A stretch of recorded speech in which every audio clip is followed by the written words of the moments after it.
Hey Dave, what's going on? Hey man, how are you? I'm good, I'm good. You're good. Now now I read that you turned down a pretty big role to be in this film, and I'm glad you made that choice because this film was amazing, by the way. Thank you. Um, Thank you.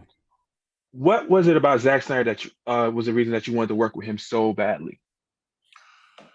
The reason I initially wanted to work with Zach, and I have to preface this by saying that I love films and I'm a student of this game. Like I want to learn this business more than anything because at the heart of me, I am a storyteller and I want to put my stories on film and I want to tell them that way and hopefully they'll inspire people because I don't know, that's what was important to me as a child and hopefully I can give back to that and inspire somebody else. But the thing that I always thought was really special about Zach's films, the common denominator in all of his films, no matter what genre, is that they were all visually exceptional. Like he just has an eye. He has a visual eye. He's just an artist. And so I wanted to work with him. I was so captivated with 300, watching 300, and just want to say it was just so new and refreshing. And the way he did, the way it was narrated, the story that was told, and visually the way the film looked. I thought, man, this guy's really he's special. He's just onto something. So anyway, since way back when I wanted to work with him, and I met with him, and we actually talked about another project which we had been trying to get going for years, and it just never panned out. Mm. So anyway, Army of the Dead came about, and initially I wasn't super interested in it because it was an action film. I didn't want to do action films. I wanted to do dramatic roles. But when I talked to Zach and he told me what the character was, I read the script and he said it would give me a lot of freedom just give this character some depth and be flexible in my performance. And he really wanted to help me achieve what I was after. I signed on, and then working with him, I got so much more than I signed up for because I wanted education. I wanted to learn from Zach as a filmmaker, Mhm. but I was lucky enough to be on a film where he was not only the director, but he was also the cinematographer. So to watch his process with him in there with us, in the mix with us, with a camera slung up on his shoulder, and watch his eyes, see what he was looking at, and watch the way he was capturing things on films, and watching him see things, and with his eyes, it's just a different process than watching a finished product. You don't really learn Right. how people's processes from watching a finished product.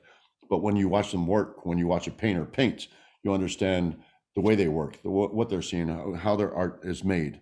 And so that is what I feel like I took away from that. And it was just me being fortunate enough to be in that situation where I got to watch Zach. I got to watch his process. I got to watch an artist at work. And the thing that I really love about Zach, and the reason I think we initially connected, is Zach's a roughneck, man. He's just he's just like super rough around the edges. He's just kind of dirty and grungy. And he's like, he's an athlete and he's all tatted up. And I think we just connected on that level. But also there's not like many guys like us who look like this or just all rough and rugged and beat up and tattooed, but who also like are want to be artists. We want to be artistic. We want to perform and express ourselves. And there's just not, I just haven't found a lot of those guys, but I found that in Zach, and I was just dying to work with him, and it was man, I couldn't put a price on that experience. I learned a lot from him. Zach took me to school. Zach Dope, really took me to school. dope. Now, during your fantastic and still growing acting career, Mhm. you face some serious bad guys in your movies. Where do you rank these zombies on steroids at in that list? Pretty high. Pretty high because yeah, now I'm going back, I'm thinking back through all the villains I've faced in the past. And I have to say that, through my filmmaking career, I've never looked, and this is just me, Dave Bautista, I've never looked at anything as terrifying as a bunch of crazy athletics stunt people dressed up as zombies running towards me like ungodly speed. Like if this wasn't, if it wasn't a film and I wasn't the hero in this film, there's no way I would have made it out of that casino. Like these guys were moving. These guys were moving. They were athletes. And the great thing about like on days like that, the casino stuff where we had all the action scenes, like so a lot of those scenes they took a long time to reset because we were tearing stuff up, we were blowing stuff Right. up, stuff was all over the place. So it take us a good 30, 40 minutes to reset everything to shoot again.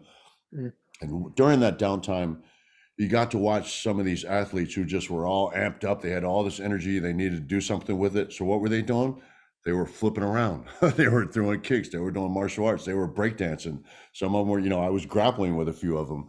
So you really get to see that these. We had fighters. We had UCLA gymnasts. We had all these people. We had dancers from NBA teams. Wow. We had all these athletes from these different backgrounds who were we were lucky enough to have them playing. We had people from Cirque du Soleil, and they were performing as alpha zombies.